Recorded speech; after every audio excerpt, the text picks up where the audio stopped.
إذا جاءك المنافقون قالوا نشهد إنك لرسول الله والله يعلم إنك لرسوله والله يشهد إن المنافقين لكاذبون اتخذوا أيمانهم جنة فصدوا عن سبيل الله إنهم ساء ما كانوا يعملون. سورہ منافقون میں اللہ تعالیٰ فرماتے ہیں جب منافقین آپ کے پاس آتے ہیں تو کہتے ہیں کہ بے شک ہم گواہی دیتے ہیں آپ اللہ کے رسول ہیں اور اللہ جانتا ہے کہ بے شک آپ اللہ کے رسول ہیں، اور اللہ گواہی دیتا ہے کہ منافقین جھوٹے ہیں۔ کون گواہی دیتے ہیں؟ اللہ گواہی دیتا ہے کہ منافقین جھوٹے ہیں، انہوں نے اپنی قسموں کو ڈھال بنا لیا ہے، سو انہوں نے اللہ کی راہ سے روک دیا ہے۔ بے شک یہ لوگ جو کرتے ہیں برا عمل کرتے ہیں۔ الحمدللہ الحمدللہ آج ہماری تراویح میں 29 پارے مکمل ہو گئے۔ کل 30واں پارہ قریب پونا پڑھا جائے گا، پھر درس و ختم قرآن ہو جائے گا۔ تو 29ویں پارے میں 28ویں پارے میں سورہ منافقون آتی ہے، جس میں اللہ تبارک و تعالیٰ ان منافقون کا ذکر کرتے ہیں جو اللہ کے نبی صلی اللہ علیہ وسلم کے زمانے میں بظاہر یہ دکھاتے تھے کہ ہم مسلمان ہیں، مگر اندر سے ان کے پاس منافقت تھی۔ مشہور واقعہ حضرت عثمان غنی رضی اللہ تعالیٰ عنہ کی شہادت کا ہے، جس میں جو حضرت عثمان غنی کو شہید کرنے والا منافق جو تھا عبداللہ ابن سبا، یہ شخص سب سے بڑا منافقوں کا سردار تھا اور منافقین میں سب سے بڑا اول درجے کا منافق تھا۔ یہی وہ شخص تھا جس نے منافقت کی بنیاد رکھی تھی اور دوسرے منافقوں کو اسکایا تھا، اور منافقوں کو تیار کرنے والا یہی شخص تھا۔ اسی کے کارگزاری میں اسی کی حرکتوں کی بنسبت حضرت عثمان غنی کو بھی شہید کیا گیا تھا۔ اس کا اصل ہاتھ حضرت عثمان غنی کی شہادت میں ملوث تھا۔ تو بہرحال نبی صلی اللہ علیہ وسلم کے زمانے میں اس نے کیا کیا تھا، شان نزول سنیے اس سورہ کی شان نزول کیا ہے۔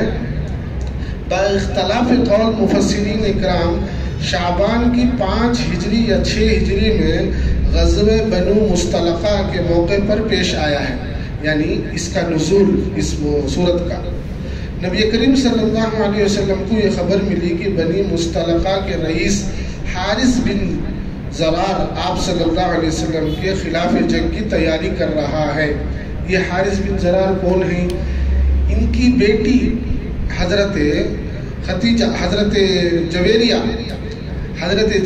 جو تھی، ان کی بیٹی تھی، جو بعد میں اس جنگ کے بعد نبی صلی اللہ علیہ وسلم کے نکاح میں آئی تھی۔ تو یہ وہ حارثہ بن زرع ہے جو بعد میں مسلمان ہو گئے۔ ان کی صاحبزادی حضرت جویریہ ہے جو ازواج مطہرات میں سے ہیں۔ آپ صلی اللہ علیہ وسلم کو جب یہ خبر ملی تو نبی کریم صلی اللہ علیہ وسلم مسلمانوں کی ایک جماعت کے ساتھ ان کے مقابلے کے لیے نکلے۔ اس جہاد کے لیے نکلنے والے مسلمانوں کے ساتھ بہت سے منافق بھی تھے۔ اجتماع میں نکلنے کے ہمیں بھی مال اس بنا پر نکلے تھے وہ منافق کہ ہمیں بھی مال غنیمت میں سے حصہ ملے گا، کیونکہ یہ لوگ باوجود دل میں کفر و منکر ہونے کے یہ یقین رکھتے تھے کہ اللہ تعالیٰ کی مدد آپ صلی اللہ علیہ وسلم کے ساتھ ہے اور آپ ہی غالب آ کر فاتح ہوں گے۔ مسلمانوں کی جماعت تیار ہوئی غزوے کے لیے، جنگ نکلنے کے لیے، اس سے یہ حارثہ بن زرار سے۔ تب جب مسلمان تیار ہو گئے تو یہ منافقوں کا جو قوم، یہ منافقوں کی جو جماعت تھی، ان لوگوں نے کیا سو دیکھا کہ جب مسلمان جا رہے ہیں تو باقاعدہ جنگ ہوگی تو اللہ کی مدد نبی صلی اللہ علیہ وسلم کے ساتھ ہوگی، تو ظاہر سی بات ہے کہ نبی صلی اللہ علیہ وسلم اس جنگ میں جیتیں گے، آپ کے اصحاب جیتیں گے، تو مال غنیمت صرف مسلمانوں کو ملے گا۔ اب مال غنیمت میں مہاجرین بھی ہیں، انصار بھی ہیں۔ مہاجرین وہ ہیں جو مکے سے آئے ہوئے اصحاب ہیں جو مدینے میں قیام پائے۔ انصار وہ ہیں جو مدینے والے لوگوں کو انصار کہا جاتا ہے، مسلمانوں کو۔ اب یہ منافقین جو ہیں یہ بھی مدینے کے لوگ ہیں، نہ مہاجرین میں ہی نہ انصار میں ہی، مگر منافقین ہی۔ یہ دیکھتے ہیں کہ مکے سے آنے والوں کو بھی مال غنیمت مل رہا ہے اور ہمارے مدینے کے رہنے والوں کو بھی ملتا ہے، جنگ کے بعد، تو ہم کیوں پیچھے رہیں؟ ہم بھی بظاہر اللہ کے نبی کا ساتھ دینے کے ہم بھی ساتھ نکلتے ہیں، اور ساتھ نکلنے کے بعد جنگ تو ہوگی، جنگ میں صحابہ جیتیں گے، نبی صلی اللہ علیہ وسلم جیتیں گے، اللہ کی مدد آئے گی، اس کے بعد جو مال غنیمت آئے گا اس میں ہمارا بھی حصہ ہوگا، یہ ان کا منشا رہا۔ رسول صلی اللہ علیہ وسلم نے جب بنی مستلقہ کے مقام پر پہنچے تو حارث بن زرار کے لشکر سے آمنا سامنا ہوا، اور ایک چشمے پر جا کر پہنچے جس کا مشہور نام ہے۔ اس چشمے کے قریب جا کر پہنچے اور وہاں جو ہے جنگ چھڑ گئی۔ جنگ کی صفیں مرتب ہو کر تیروں کے ساتھ مقابلہ ہوا، جس میں بنی مستلقہ کے بہت سے آدمی مارے گئے، باقی بھاگنے لگے۔ حق تعالیٰ نے رسول اللہ صلی اللہ علیہ وسلم کو فتح عطا فرمائی، ان کے کچھ اموال غنیمت اور کچھ مرد عورت قید ہو کر مسلمانوں کے ہاتھوں میں آ گئے۔ بھائی بات سمجھ میں؟ جنگ شروع ہوئی، جنگ شروع ہونے کے بعد اچھا ایک اور چیز کیا ہے، اس زمانے سے بھی ہو یا آج بھی ہو، میدان جنگ میں جو سب سے پہلے جاتا ہے اس کا تجربہ تیز ہوتا ہے۔ اور اس زمانے میں کیا تھا، پانی کا چشمہ جس کے قبضے میں آ گیا اس کی فورس، اس کی پکڑ زیادہ ہوتی ہے میدان جنگ میں، کیونکہ کھانا اور پانی ضرورت ہے جنگ کی۔ کھانا تو ساتھ میں رہتا، سواریوں پر، گھوڑوں پر، خچروں پر، اونٹوں پر، پانی ختم ہو جاتا ہے جانوروں کے لیے، انسانوں کے لیے۔ اگر پانی کا چشمہ مل گیا تو اس سے کیا ہوتا ہے، ڈٹ کر کے مقابلہ کرنے میں ایک بیک فورس ملتا ہے، ایک کمر پیچھے سے مدد ملتی ہے، جسے انگریزی میں ری انفورسمنٹ کہا جاتا ہے۔ تو ایسی طریقے سے کیا ہوا، نبی صلی اللہ علیہ وسلم کی جماعت جب پہنچی، پہلے بدر کے موقع میں بھی یہی ہوا تھا، جب اصحاب بدر کے میدان میں صحابہ جو ہے نبی صلی اللہ علیہ وسلم کے ساتھ آ کر پہنچے تو کنویں پر پہلے قبضہ مسلمانوں کا ہوا تھا۔ تبھی کہنے والے کہہ چکے تھے صحابہ میں سے کہ جیت ہماری ہوگی، کیونکہ کنویں پر قبضہ ہمارا ہے۔ تو بہرحال ایک چشمے پر قبضہ ہوا مسلمانوں کا، اس چشمے کے قریب جنگ ہوئی، تیر اندازی چلی جس میں بہت سارے لوگ مارے گئے، تو مسلمانوں کو اس میں فتح نصیب ہوئی۔ اس کے بعد بہت سارے غلام، بہت ساری عورتیں باندریوں کی شکل میں، بہت سارا مال غنیمت نبی صلی اللہ علیہ وسلم کو اور صحابہ کے مال غنیمت میں آیا۔ اس کے بعد ابھی مسلمانوں کا لشکر اس مری سے اس چشمے پر جمع تھا کہ اچانک ایک ناگوار واقعہ پیدا ہوا کہ ایک مہاجر اور ایک انصار کے بیچ میں جھگڑا شروع ہو گیا۔ مہاجر اور انصار کے بیچ میں، اب اگر لکھنے والے مفسرین لکھتے، اگر اس جملے کو لکھتے کہ دو صحابہ میں جھگڑا ہو گیا تو قیامت تک وہ صحابہ پر طنز ہوتا رہتا، مگر دیکھیے لکھنے والوں کا بھی طرز دیکھیے کہ کس طریقے سے لکھے ہیں کہ مہاجر اور انصار لکھے ہیں۔ اگر ہم اور آپ ہوتے فلاں فلاں میں جنگ ہوگی تھی، بھی فلاں فلاں میں لڑائی ہوگی تھی، یہ ہمارا معمول ہے۔ مگر اسلام ہمیں کیا سکھاتا ہے، ہر چیز میں اسے مذبذب رکھنا، ہر چیز کو جو ہے لے کر چلنا اور حکمت عملی اختیار کرنا۔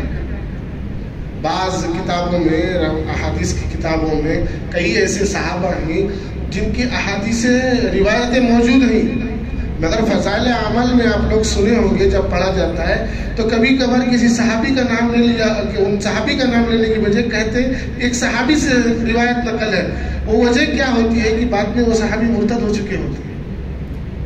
آئی بات سمجھ میں آئی بات؟ تو ایسی طریقے سے ایک انصار اور ایک مہاجر صحابی دونوں کے بیچ میں، ان دو جماعتوں کے بیچ میں جھگڑا ہو جاتا ہے، چھوٹی سی بات پر جھگڑا ہوتا ہے، جس سے کہ انصار کیا کہتے ہیں، ایک آواز لگاتے ہیں انصار، آئیے قوم کے لیے، ہماری قوم کے لیے، ہماری جماعت کی طرف سے آئیے، ہم مقابلہ کریں گے۔ مہاجر لوگ بھی، مہاجرین بھی جو ہے ایک آواز لگاتے ہیں، نہیں انصار نے آواز لگایا ہے تو ہماری بھی قوم، ہماری بھی جماعت جم سکتی ہے۔ اس پر بڑا ہنگامہ ہوا، قریب تھا کہ مسلمانوں کے باہم ایک فتنہ کھڑا ہو جائے۔ رسول اللہ صلی اللہ علیہ وسلم کو اس کی اطلاع ہوئی تو فوراً موقع پر تشریف لے گئے اور سخت ناراضگی کے ساتھ فرمایا، ما بال دعوی الجاہلیہ، یعنی یہ جہالت کا نعرہ کیسا ہے کہ وطنی اور نسبی قوم کو دعوت دے کر جنگ کے لیے بلاتے ہو، لڑنے کے لیے بلاتے ہو۔ مثال کے طور پر اگر کہیں جھگڑا ہو جاتا ہے، اے نکلو آؤ، ہماری قوم کا مسئلہ قصہ، یہ عام ہے، یہی نبی صلی اللہ علیہ وسلم بتاتے ہیں۔ آپس کا معاملہ ہے تو دوسرے لوگوں کو کیوں بیچ میں لاتے ہیں؟ نا اتفاقی دو میں ہے تو دو میں سلٹ لینا چاہیے۔ لوگوں کو جمع کر کے فتنہ کیوں کھڑاتے ہیں؟ یہ نبی صلی اللہ علیہ وسلم کا کہنا ہے. یعنی جہالت کا نعرہ کیسا ہے؟ وطنی اور نسبی قومیت کی بنیاد پر ایک دوسرے کی مدد کے لیے مطالبہ کرتے ہو. اور فرمایا دعوہا فإنہا منتنا، اس نعرے کو چھوڑ دو، یہ بد دعا والا نعرہ ہے. اور فرمایا کہ ہر مسلمان کو اپنے مسلمان بھائی کی مدد کرنا چاہیے، خواہ وہ ظالم ہو یا مظلوم ہو. مظلوم کو ظلم سے بچاؤ اور ظالم کو ظلم سے روکو. آپ صلی اللہ علیہ وسلم کی یہ بات سن کر، یہ ارشادات سن کر جھگڑا ختم ہو گیا. چھوٹی سی بات صحابہ کی سمجھ. ہم اور آپ ہوتے ہیں، ارے نہیں کیسا بولے، نہیں کیسا کرے، ارے ان سے شروعات ہوئی، آپ نہیں سمجھ رہے، وہ شروعات کریں. یہ سب نہیں. نبی صلی اللہ علیہ وسلم کے اصحاب نے ایک مرتبہ بول دیے، بات ختم، پتھر کی لکیر، اس کے آگے نکلتے نہیں. حالانکہ احادیث کی کتابوں میں ایک واقعہ ہے کہ نبی صلی اللہ علیہ وسلم نے ایک صحابیہ کو مشورہ دیا کہ آپ طلاق مت لیجیے. ایک صحابیہ کو مشورہ دیا. نبی صلی اللہ علیہ وسلم سے ان صحابیہ نے پوچھا اگر آپ کا یہ حکم ہے تو میں طلاق ہرگز نہیں لوں گی، مگر اگر یہ مشورہ ہے تو وہ میرے پر ہے. حکم اگر ہے تو میں ہرگز نہیں لیتی طلاق، اگر مشورہ ہے تو یہ میرے اوپر ہے کہ میں آپ کا مشورہ لوں یا چھوڑوں. مگر یہ حکم ہوا ہے اللہ کے نبی کا، چھوڑ دی، بات ختم. تو بہرحال منافقین کی ایک جماعت جو مال غنیمت کی متاع میں مسلمانوں کے ساتھ لگی ہوئی تھی، ان کا سردار عبداللہ ابن سبا، عبداللہ ابن ابی تھا، جو دل میں رسول اللہ صلی اللہ علیہ وسلم اور مسلمانوں سے دشمنی رکھتا تھا، مگر دنیاوی فائدے کے خاطر اپنے آپ کو مسلمان کہتا تھا. اس کو جب مہاجرین اور انصار کے بیچ کا قصہ معلوم ہوا تو اس نے اور آگ دہکائی اور آگ دہکانے کے بعد لوگوں میں اور شیطانی وسوسے ڈال دیا. یہ کیسے انصار سے کہتا آپ لوگ کیسے خاموش ہو گئے، مہاجرین سے کہتا وہ خاموش ہو گئے ایک بات پر، آپ لوگوں نے کیسے چھوڑ دیا. ایسا مرچی مسالہ لگا کر کے لوگوں میں اور دونوں طرف جو ہے آگ پھیلانے کی کوشش کی. اور ایک واقعہ بیچ میں کیا ہوا، حضرت زید بن ارقم ایک صحابی تھے جو کم عمر والے تھے، ان کو بیچ میں رکھ کر کے اس نے کچھ جملے کہے. کیا کہے وہ سنیے. زید بن ارقم موجود تھے، انہوں نے انصار کو مہاجرین کے خلاف بھٹکایا اور کہنے لگا کہ تم نے ان کو اپنے وطن میں بلا کر اپنے سروں پر بٹھا لیا. ان سے کہہ رہا ایک انصاری زید بن ارقم سے کہہ رہا ہے کیسے لوگ ہیں آپ کو سمجھ ہے نہیں ہے. مہاجرین مکے سے آئے ہوئے لوگ ہیں، انصار ہم لوگ ہیں، ہم مدینے والے لوگ ہیں، اور آپ لوگوں نے ان کو سروں پر بٹھا لیا ہے. وہ جو بولے سو ٹھیک، جو بولے سو صحیح، جیسا بولے وہ ٹھیک. اور تو اور انصار کی اتنی قربانیاں تھیں مدینے والوں کی. جب مہاجرین نکل کر مکے سے مدینہ آئے تو اللہ کے نبی صلی اللہ علیہ وسلم کے حکم سے اپنے 2 منزلہ اگر تھے کسی انصار کے تو ایک منزل مکے والے مہاجرین کو دے دیے، ایک منزل میں خود رہ گئے. بعض اوقات ایسے بھی صحابہ ہیں جنہوں نے 2 بیویاں کو، ایک بیوی کو طلاق دی، ایک بیوی کو اپنے نکاح میں رکھے، ایک بیوی کو مہاجرین کے نکاح میں دے دی. ایسی محبت ڈال کر اللہ کے نبی صلی اللہ علیہ وسلم نے ایک دوسرے سے بھائی بنایا تھا. اس چیز کو توڑنے کے لیے یہ عبداللہ ابن سبا جو ہے عبداللہ ابن ابی کام کر رہا. زید بن رقم کو دیکھ کر کے کہتا ہے کہ آپ لوگ ہر بات پر ان کی جو چھپ جاتے ہوں، یہ کیسے ہو سکتا ہے جبکہ ہمارے شہر میں آ کر ہمارا کھا رہی ہیں، ہمارے پاس رہی، ہماری زمینیں اختیار کر رہی ہیں. اس کا بولنے کا مطلب ہے ایسی سب باتیں کر کے اس زید بن ارقم کو اس نے بتایا. آئندہ مال ان کی مدینے کی توجہ ادھر ادھر بھاگ جائیں گے، اور تمہیں چاہیے کہ جب مدینہ پہنچ جاؤ تو تم میں سے جو عزت والا ہے وہ ذلیل کو نکال کر باہر پھینکے. زید بن ارقم سے کہہ رہا اس کی مراد عزت والے سے خود اپنی جماعت اور انصار سے تھی، اور ذلیل سے مراد معاذ اللہ اللہ کے نبی صلی اللہ علیہ وسلم سے اور مہاجرین سے تھی. زید بن ارقم کو ایسے الفاظ کہہ رہا ہے. اب آگے کیا ہوتا ہے، زید بن ارقم نے جب اس کا یہ کلام سنا تو فوراً بولے کہ واللہ تو ہی ذلیل خوار ہوگا، اور اللہ کے رسول صلی اللہ علیہ وسلم کی طرف سے دی ہوئی عزت اور مسلمانوں کی دلی محبت کی کامیابی ہوگی. عبداللہ ابن ابی چونکہ اپنی نفاق پر ڈٹا ہوا تھا، یہ ایسے ہی خاموش ہو گیا. اب یہ بات پھیل گئی، یہ خود نبی صلی اللہ علیہ وسلم کو جا کر یہ بات بتائے زید بن ارقم کہ مجھے عبداللہ ابن ابی نے آ کر کے یہ باتیں بتائی ہیں اور یہ بات کہتا ہے۔ اللہ کے نبی صلی اللہ علیہ وسلم نے لوگوں سے طلب کیا اور پوچھا کیا یہ بات صحیح ہے؟ تو صحابہ نے کہا کہ کم عمر لڑکا ہے، ہو سکتا ہے سننے میں یا سمجھنے میں غلطی کی ہوگی۔ حضرت زید بن ارقم اس مجلس سے اٹھ کر آن صلی اللہ علیہ وسلم کی خدمت میں حاضر ہوئے اور ابن ابی کا یہ سارا واقعہ کہا، سنایا۔ رسول اللہ صلی اللہ علیہ وسلم پر یہ خبر بہت شاق ہوئی، چہرہ مبارک پر تغیر کے آثار نظر آنے لگے۔ آپ صلی اللہ علیہ وسلم نے ان سے کہا کہ لڑکے تم جھوٹ تو نہیں بول رہے؟ زید بن ارقم نے قسم کھا کر کہا کہ نہیں میں جھوٹ نہیں بول رہا، اپنے کانوں سے اس کے یہ کلمات میں نے سنے ہیں۔ آپ نے پھر فرمایا کہ تمہیں کچھ شبہ تو نہیں ہو گیا؟ زید بن ارقم پھر وہی جواب دیا اور پھر ابن ابی کی یہ بات مسلمانوں پر پورے لشکر میں پھیل گئی اور آپس میں اس بات کے سوا کوئی بات ہی نہیں رہی، کوئی چرچا ہی نہیں رہا۔ واپسی میں مطلب یہ ٹاپک ہونا نا بات کرنے کے لیے، تو یہی ٹاپک رہ گئی تھی کہ عبداللہ ابن ابی نے یہ کام کیا ہے، زید بن ارقم یہ بات سنا ہے۔ اب یہ فیصلہ ہونا ہے کہ زید بن ارقم کی بات صحیح ہے یا عبداللہ ابن ابی کی بات صحیح ہے۔ مگر جب اس نے رسول اللہ صلی اللہ علیہ وسلم کے خلاف یہ کلمات کہے تو اس پر برداشت نہیں کر سکا، اور اگر اچھا تو اس میں کیا ہوتا ہے، عبداللہ ابن ابی کا ایک بیٹا ہے عبداللہ ابن ابی، اس کا نام ہے، وہ جو ہے وہ مسلمان ہیں، وہ ایمان لا چکے ہیں۔ ان کو پتہ چلتا ہے کہ ان کے باپ کے بارے میں ایسی بات گھوم رہی ہے، پھیل رہی ہے اور ان کے بارے میں چرچا ہو رہا، عین ہو سکتا ہے کہ ان کی والد کے اوپر سزا قائم ہو جائے اور قتل کر دیں۔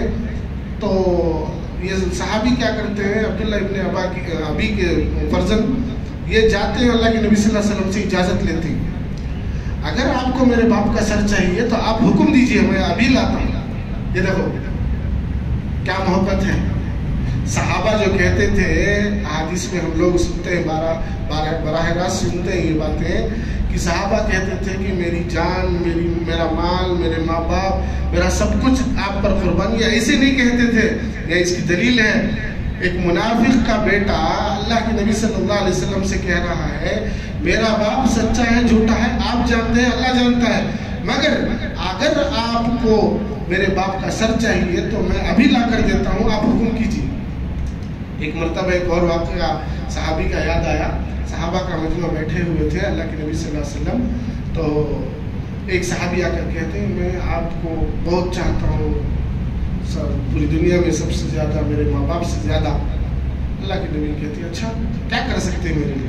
میں کچھ بھی کر سکتا ہوں، ایسا ہے تو ٹھیک ہے آپ ایک کام کرو، جاؤ اپنے باپ کا سر لے کر آؤ۔ وہ صحابی جو ہے فوراً اٹھ جاتی، تلوار لے کر نکل جاتی، صحابہ سے کہتے ہیں پکڑ کر لاؤ، پکڑ کر لاؤ، لے کر جو واپس آتے تو کہتے ہیں اللہ کے نبی میں دیکھنا چاہتا تھا واقعی تمہارے میں اگر محبت میرے لیے ہے تو ساری دنیا کے بخلاف ہے، یعنی اپنے والدین سے بڑھ کر مجھے چاہتی، میں صرف دیکھنا چاہتا تھا، مسکرا کر کہتے۔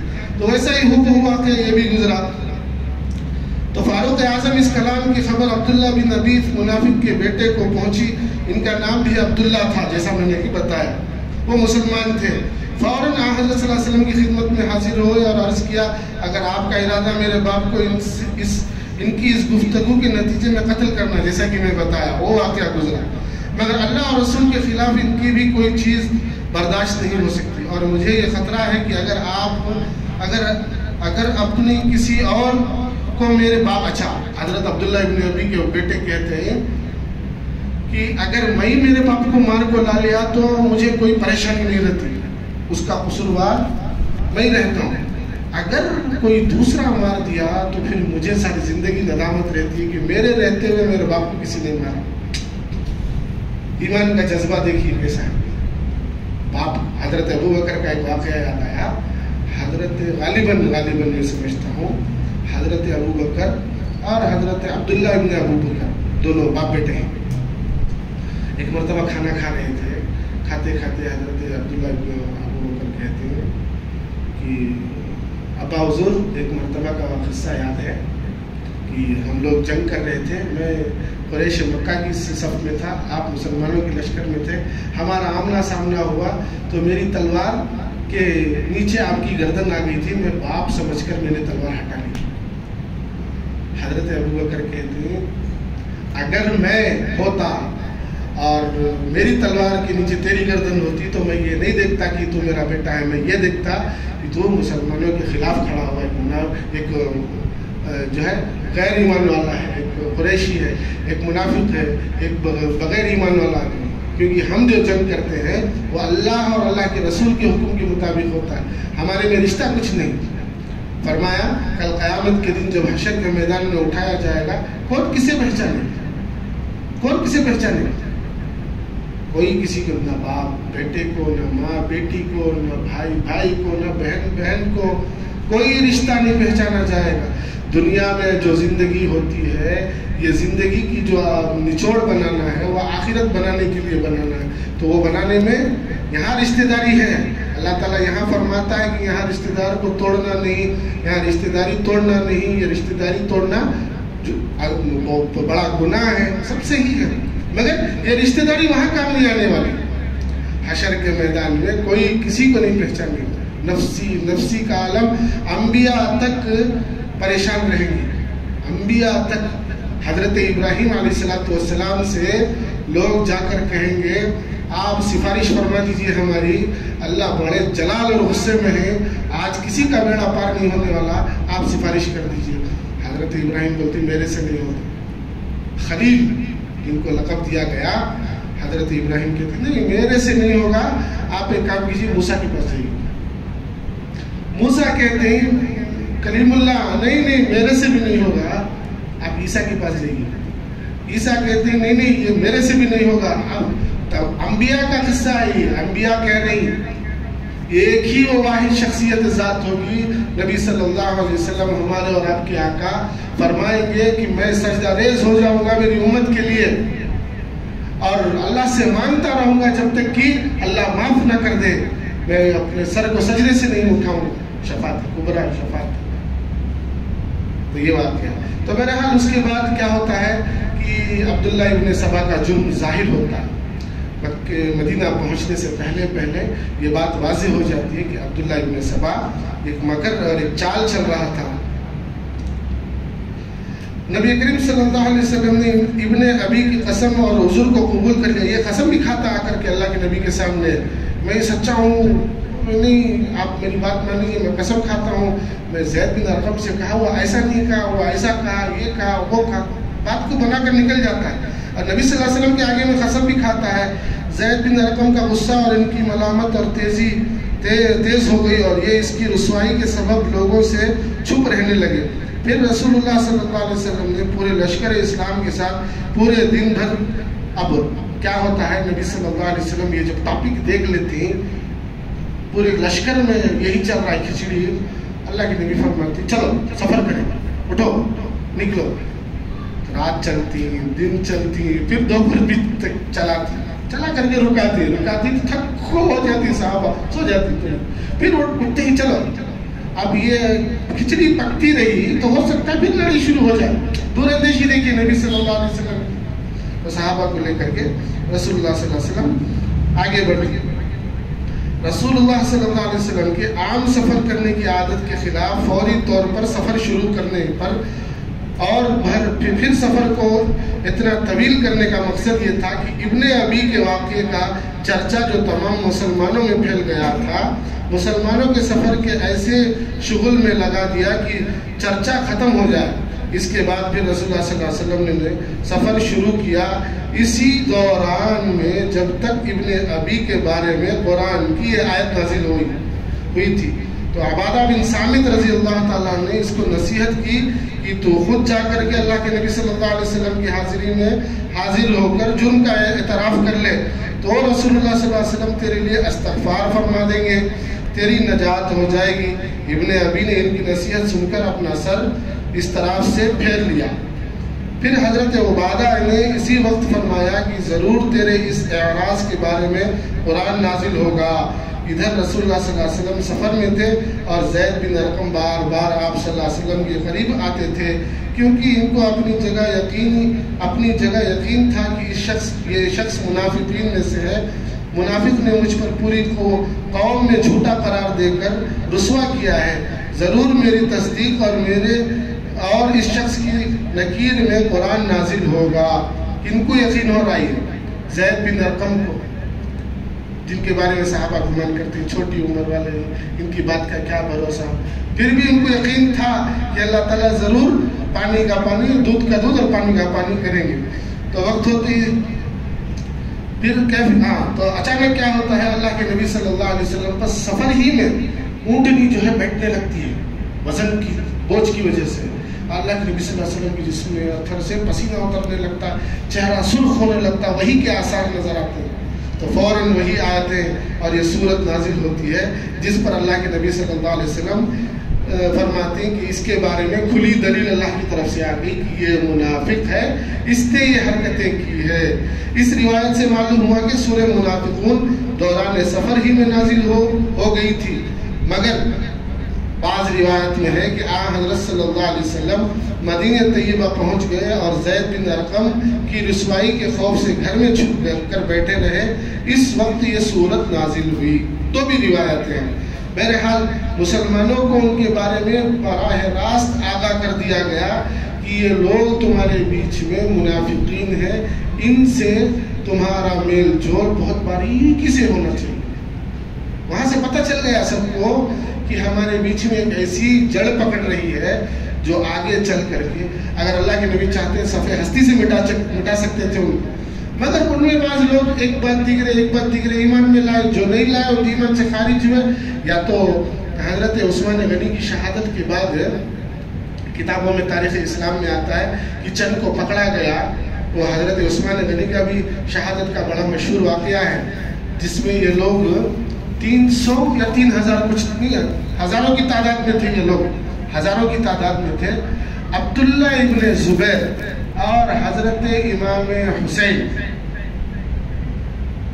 یہ دونوں صحابی، یہ دونوں فرد، یہ دونوں خاندان کے لوگ، یہ دونوں واحد لوگ تھے جنہوں نے ان کو 3 بار ان منافقوں کو مارتے مارتے مکے کے باہر ہکال دیا.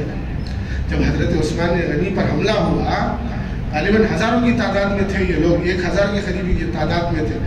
1000 کے برابر 2 لوگ، یہ 2 بچے اس زمانے کے اس وقت کے صحابیہ، دونوں کم عمر لڑکے ہیں، عبداللہ ابن زبیر اور حضرت حسین.